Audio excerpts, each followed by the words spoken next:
Hola amigos del Club del Vi, os presento el vino del Club del Vi del mes de diciembre, el vino tinto. Este es Las Crestas 2019, es un vino del Priorat, ¿de acuerdo?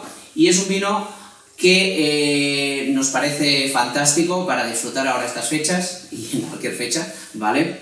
Es un vino elaborado con garnacha de 20 años de edad, con cariñena un 10%, de viñas centenarias y de Syrah con un 15%, no, con un 10% con viñas de 15 años de edad. Es una bodega, os comento, es un vino con una entrada frutal, con un punto goloso, muy fresco, muy mineral, esa parte fluida en boca, y luego a la vez tiene esa aspereza elegante, ¿de acuerdo? Esa aspereza que no molesta, que le da la juventud, que le da solo los 8 meses de crianza en botas de roble francés, y tiene un final largo, fresco, donde te aparecen notas de hierba aromática, hierbas mediterráneas, bueno, que le da un final más largo en boca, ¿de acuerdo?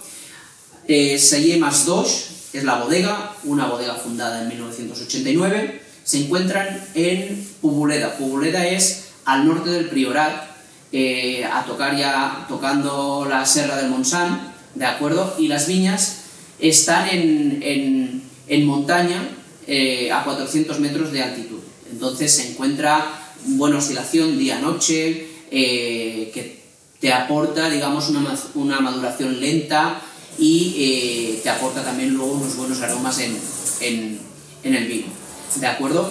Para maridaje, encontramos que es un vino que se puede hacer un tapeo perfectamente, es un Priorat de entrada, digamos, para tapear genial, pero a la vez es un vino para combinar, bueno, para hacer unas lentejas, para hacer un pollo alas con pollo con calamares, para hacer platos un poquito más ya complejos, ¿de acuerdo?